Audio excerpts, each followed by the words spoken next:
No programa de hoje você vai conferir: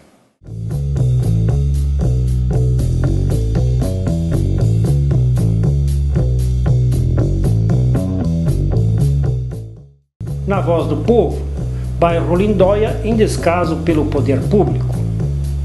Sindicato denuncia Engenho São Bento pelas péssimas condições de trabalho. No quadro cultural, cantor e compositor Carlos Walker se apresentou em Pelotas.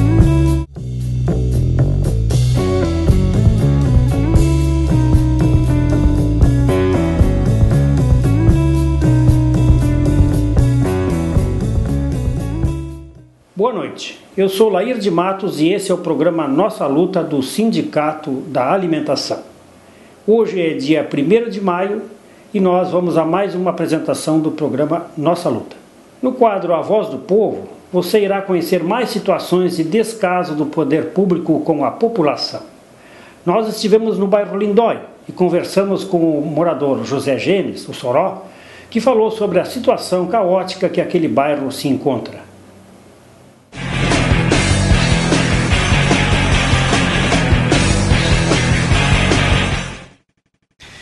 O companheiro Soró do Sindicato dos Trabalhadores nas distribuidoras de gás, é morador do bairro Lindóia. Ele mora no fim da linha do bairro Lindóia.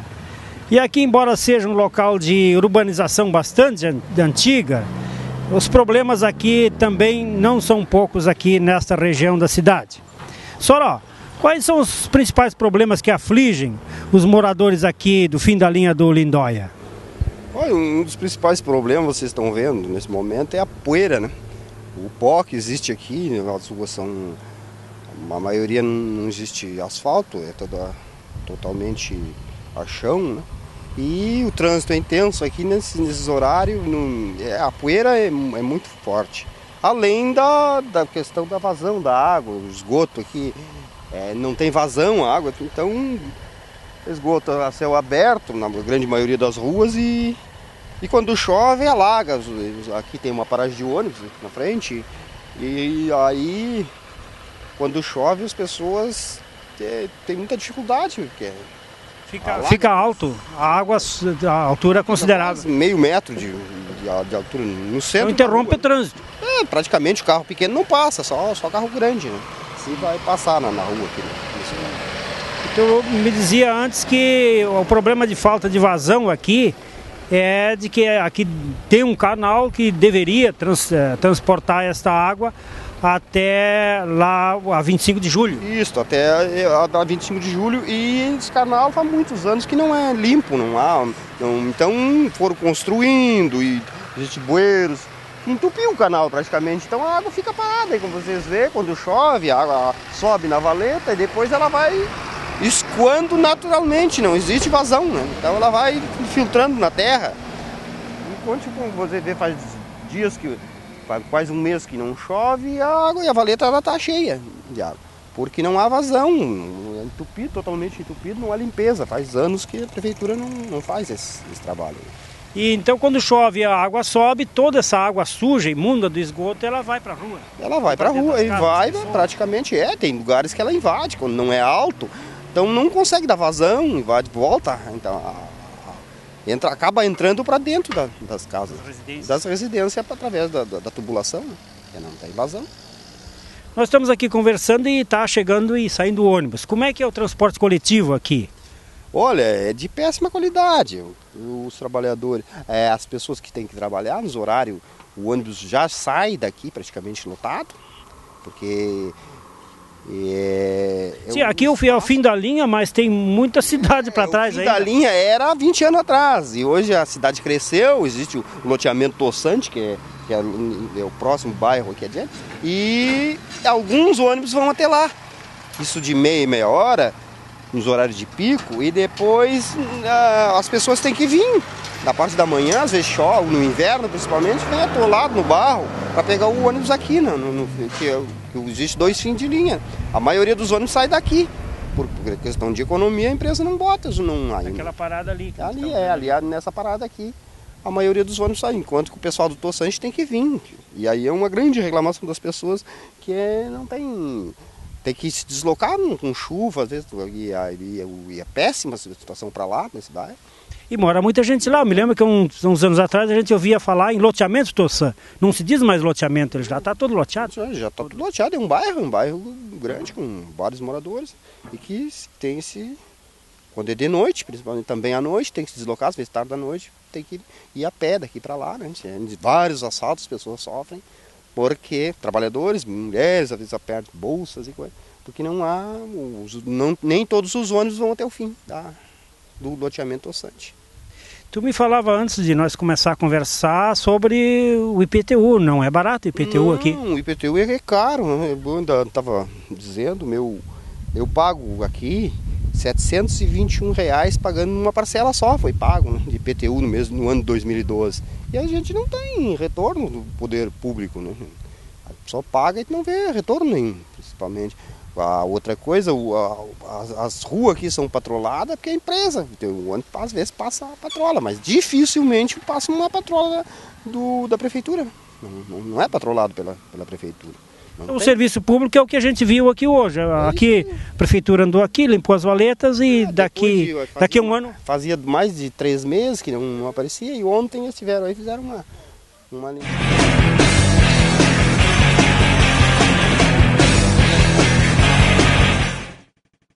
Faça como o morador do bairro Lindóia, o Soró, que denunciou o descaso do poder público. Para entrar em contato com a produção do programa Nossa Luta, é só enviar um e-mail para nossaluta1.tv@gmail.com.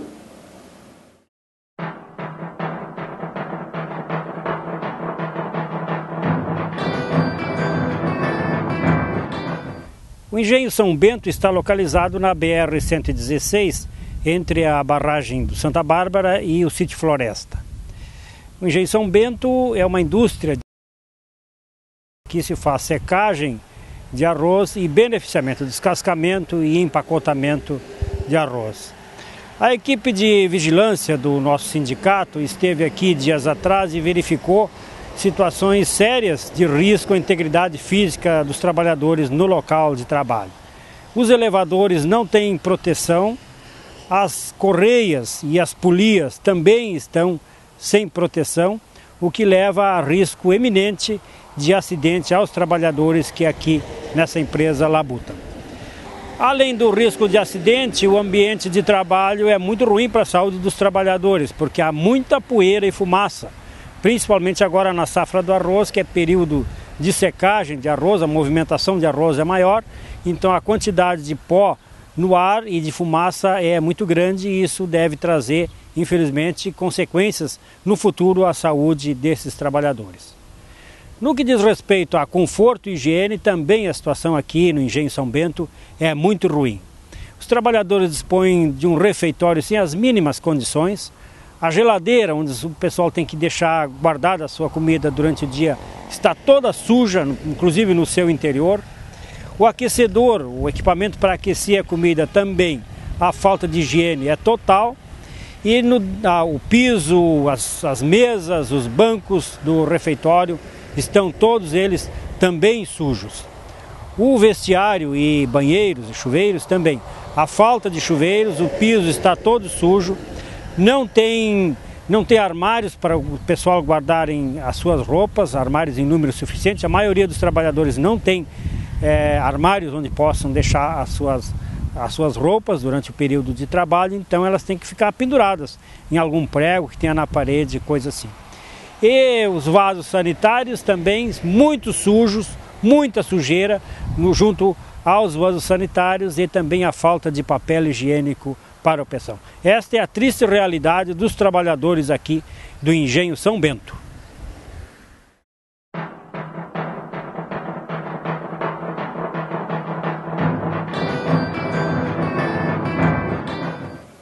A Central Única dos Trabalhadores e os movimentos sociais realizaram um ato de protesto e comemoração na tarde dessa terça-feira, 1º de maio. De protesto contra as más condições de trabalho, os baixos salários a que está submetida a maioria da classe trabalhadora no nosso país e no mundo inteiro. E de comemoração pelas nossas vitórias. Não foram poucas as vitórias da classe trabalhadora na sua história. O ato desse 1º de maio, realizado lá no Parque Dom Antônio Zátera, teve como principais pontos de pauta. Nesse 1º de maio, a CUT apresenta como principais motivos de protestos da classe trabalhadora no nosso estado a luta contra a desindustrialização, a defesa do emprego decente, o pagamento do piso aos professores municipais e estaduais sem mexer no plano de carreira, a redução da jornada de trabalho de 44 para 40 horas semanais, a ratificação da Convenção 151, contra o fator previdenciário, contra a previdência complementar, pela reforma agrária e pela apuração e punição dos assassinos de Jair e Elton. Jair e Elton são 2 trabalhadores, um trabalhador urbano e outro trabalhador rural, que foram assassinados nos 2 últimos governos neoliberais aqui no nosso estado. Vamos agora assistir um vídeo produzido por Farid Abnur, em formato animação, sobre o significado dessa data para os trabalhadores e trabalhadoras do mundo inteiro.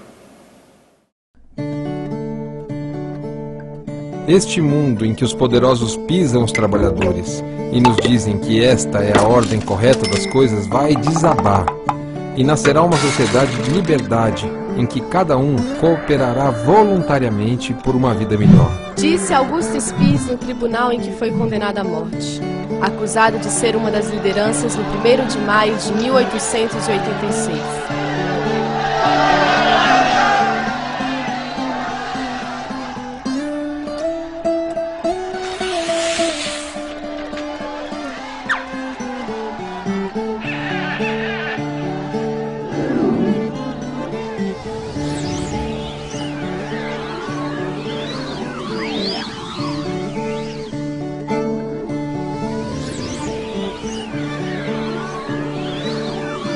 Na segunda metade do século XIX, a economia da Europa e Estados Unidos está totalmente transformada.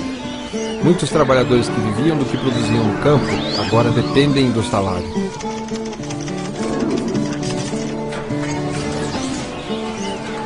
Lavradoras, sapateiras, artesãs. Todos agora são operários. 12, 13, 16 horas de função. Ponto batido.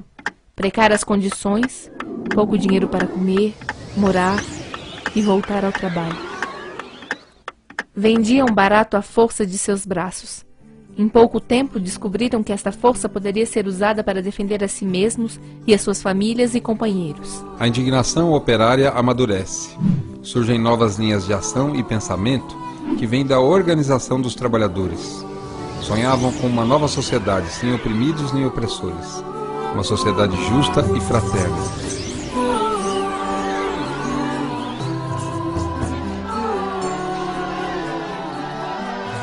Em Chicago, convocaram o início de uma greve geral para 1º de maio. Operários parados, máquinas paradas, trabalhadoras e trabalhadores nas ruas para lutar por uma vida melhor, renovada. A repressão disparou suas armas covardemente e 6 homens morreram. Em resposta, anarquistas convocaram um grande ato no dia 4 de maio na Praça Reimark. A tropa em serviço marchou novamente contra a multidão.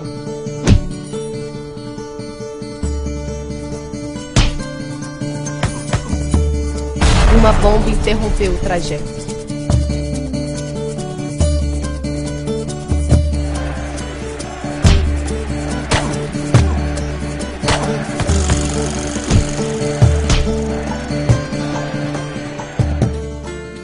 Fuzis e metralhadoras soaram alto, muito alto.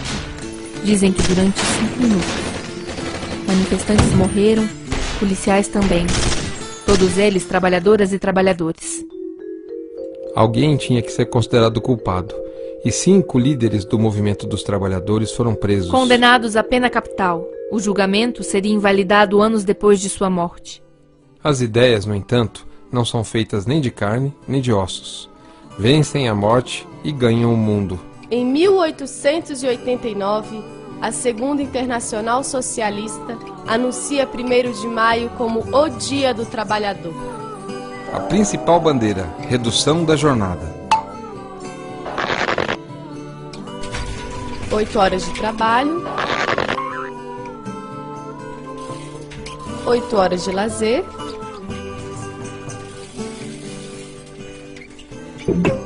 8 horas de repouso.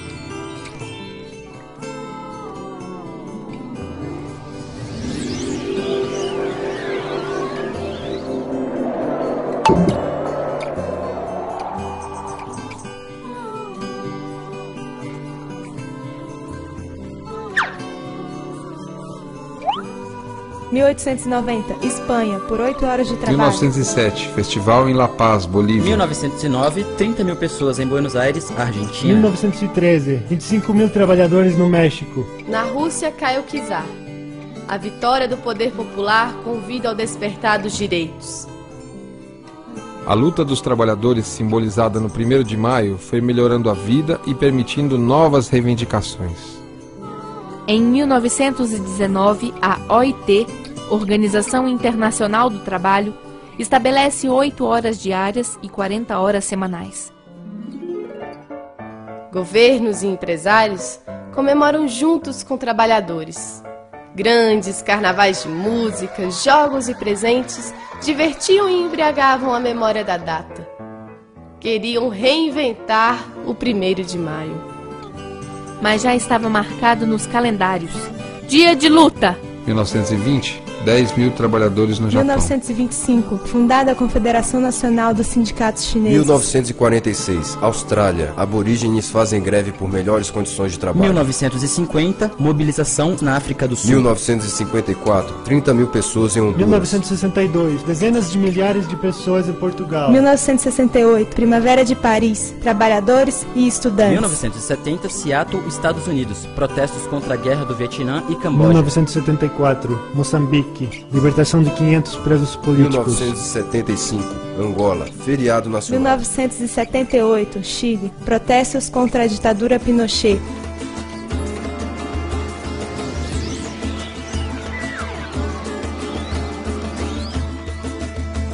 Já no Brasil, os trabalhadores, escravos ou muito explorados em grande parte da nossa história, sempre resistiram e lutaram contra a tirania. Essas revoltas não foram esquecidas, nem pelos trabalhadores, nem pelas elites. No novo tempo que a República prometia, era necessário ter mais opções de mão de obra para os patrões. Não apenas os negros e índios, já conhecidos por sua capacidade de reação.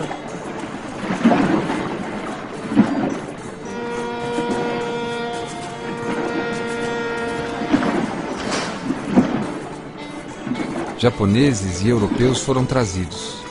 Achavam necessário também clarear o brasileiro. Os imigrantes, porém, traziam na mala as memórias de suas lutas e conquistas. Contra a vontade dos patrões, somos-se não apenas forças de trabalho, mas agentes de mudança. Mais uma vez, a exploração dos trabalhadores acontecia em nossa terra. E mais uma vez, o povo se insurgia contra ela. Por todo lado, os operários que começavam a aparecer lutavam contra as injustiças. Foi no 1º de maio de 1907 que a Confederação Operária Brasileira convocou uma grande greve em São Paulo. Alcançaram a vitória, conquistando o direito à jornada de 8 horas. Em 1919, foi a vez do Rio de Janeiro, onde 60 mil pessoas tomariam as ruas. Aquele 1º de maio ficaria conhecido como a aurora do movimento operário brasileiro. O Estado Novo de Vargas buscou conter a crescente organização dos trabalhadores com repressão. Ao mesmo tempo, aprovava medidas importantes apontadas pelo movimento sindical desde o começo do século, apropriando-se das suas pautas como se fosse algo que estava dando para a população.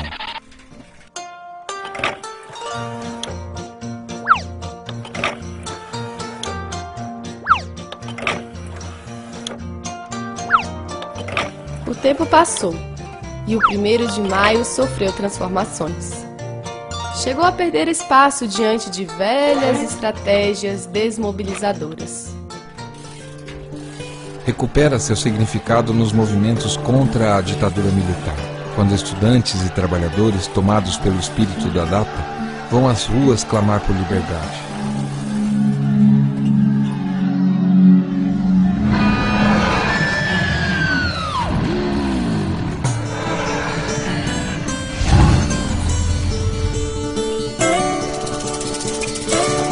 Em 79, iniciam o processo de abertura política.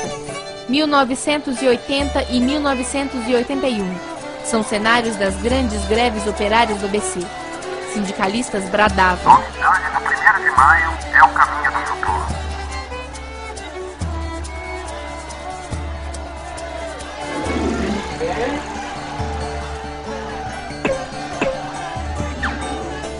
Essas mobilizações foram base da reabertura democrática brasileira e tornaram-se pilares de uma nova estrutura política, abrindo espaço à liberdade de sonho, organização e ação. Além do 1º de maio, outras datas importantes surgiram da luta de mulheres e homens por um mundo melhor. Dia das Mulheres, Dia da Consciência Negra. Escrevemos a história em nossa caminhada. Até hoje, desde os mártires de Chicago, o Dia dos Trabalhadores abraça generosamente as mais diversas causas em todo o mundo.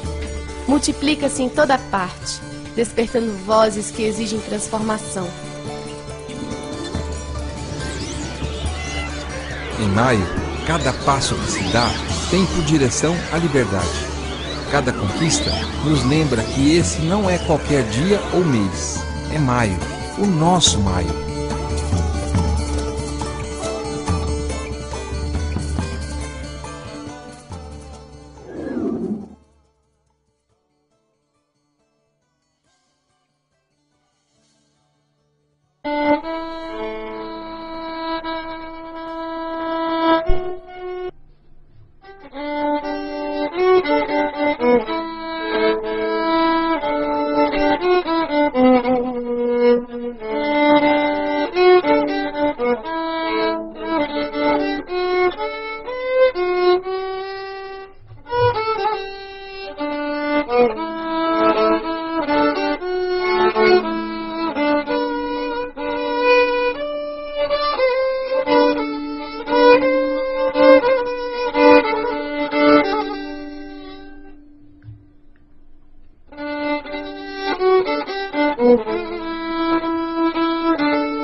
Acompanhamos o vídeo animação 1º de maio, Nosso Maio, em homenagem a todos os trabalhadores e trabalhadoras. O destaque do quadro cultural de hoje é o cantor e compositor Carlos Walker. Ele se apresentou na nossa cidade e participou da programação cultural da Rádio Com, falando sobre sua trajetória musical e seu mais recente trabalho, Lendas do Sul e Outras Histórias. A produção do programa Nossa Luta acompanhou a sua entrevista na rádio. Pelotas vai ter a oportunidade de poder conhecer o Carlos Walker, ao lado aí do Carlos Rebouças, que daqui a pouco vai conversar conosco, também é um músico que acompanha o teu trabalho, e o Carlos de Jaguarão. Me falem sobre esse projeto Lendas do Sul e Outras Histórias, porque é interessante ver o quanto o Rio Grande do Sul está dentro desse projeto, de uma pessoa que naturalmente é carioca, que viveu em São Paulo, né, nos grandes centros, trabalhando em diversas localidades do país, e agora se dedica a esse trabalho mais trazendo a literatura, a cultura do Rio Grande do Sul. Isso, o pessoal da produtora aqui em Pelotas, né, eles pensaram, a gente tinha ideia já de trazer o show Lendas do Sul, né, aqui para Pelotas. E aí eles me colocaram que tinha um Instituto Simões Lopes. Quando eles me falaram isso aí, eu fiquei pensando, pô, mas é um casamento perfeito. Mas seria que a gente, assim, para ultrapassar as fronteiras do Rio Grande do Sul, né? Fazendo uma mistura dos ritmos locais com o jazz, né? Olha só. Com o jazz, com outros ritmos. Essa acho que é a proposta, né? É a proposta do... A gente percebe que as lendas e os mitos, Ediene, eles não são gaúchos, paulistas, cariocas, mineiros ou baianos. São universais. Com certeza. E a gente nota também que existe todo aquele lado da luz e sombra que existe em qualquer lugar, existe também no sul, no nordeste, em qualquer coisa. Talvez no sul, por vocês estarem muito perto das fronteiras, dos anos 80 para cá, houve um pouco de estreitamento, de necessidade de dividir as coisas. Não, nós somos só gaúchos, vamos fazer coisas só com gaúchos. E o que é música nativista? Então a gente quer exatamente reler isso. Por que isso? Primeiro que essa imagem do gaúcho, da elite agropecuarista, branco, por que não um gaúcho preto? Por que não um gaúcho que canta samba, que faz jazz, que faz rap, que faz rock? Então a gente precisa mostrar o gaúcho preto, branco, sambista, o gaúcho baiano carioca, o gaúcho mineiro, assim como você vai em São Paulo e Rio e tem essa mistura. Ótimo. Então essa foi eu falei, bom, eu tenho uma experiência geográfica brasileira muito ampla. O Carlos Jaguarão é um gaúcho de fronteira, quer dizer, ele tem a relação com o Uruguai, com todas as músicas da fronteira, mas ele está o tempo todo no Rio de Janeiro, em São Paulo. E o Carlos Rebouças estudou jazz na melhor escola de Nova York. Então a gente tem que fazer esse mix. O gaúcho tem que ser universal, ele não pode ser mais gaúcho. Como Elis Regina, a maior cantora brasileira, mas que não é mais brasileira e nem gaúcha, é uma cantora do mundo. Você chega em Nova York, você chega na Europa, ela está nas prateleiras dos CDs ao lado de Ella Fitzgerald, de Sarah Vaughan, de Sting, de Miles Davis. Ela não é gaúcha. Então a gente não quer fazer uma música Primeiro que eu questiono o que é nativismo. Nativismo é uma coisa de um tempo para frente, porque de um tempo para trás, eu acho engraçado, o Jobim, o Tom Jobim, na época que ele estourou, falar, mas esse cara não é brasileiro, porque o brasileiro tem essa mania de crise de identidade, quem eu sou, o que é meu e o que não é. Então, o Tom Jobim só virou um clássico brasileiro depois de velho. Então, a música nativista feita hoje no Rio Grande do Sul poderia ser questionada pelos seus antecessores. Então, não existe, o nativismo é muito relativo. Música de raiz, ela vai se transformando também, né? A sua estética, a sua forma de tocar, os instrumentos estão sendo criados. Hoje em dia existe uma música de vanguarda brasileira com instrumentos inventados, como o Acti inventou coisas. Então acho isso importante, trazer para o gaúcho de que ele é multi-experimental, ele é pluricultural, ele não é branco só, ele não é branco, ele é mestiço.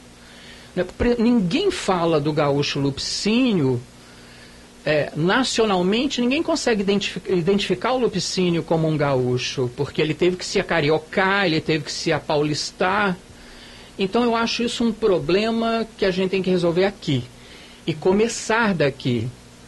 Então é claro que o Lendas do Sul, quando a gente lançar o disco, os puristas locais vão ficar meio, mas isso, tchê, é música gaúcha? É sim, tchê. É música gaúcha, só que vai ter tudo, né? Tá certo. Maravilha, com certeza. Importantíssima essa abordagem aí. Este foi o programa Nossa Luta, apresentado pelo Sindicato da Alimentação. Para acompanhar esse e todos os outros programas, acesse o YouTube, coloque lá, nossaluta1.tv. Nós voltamos na semana que vem. Uma boa noite. Já é enamorado, foi levar seu coração e chegou pro pai da Índia.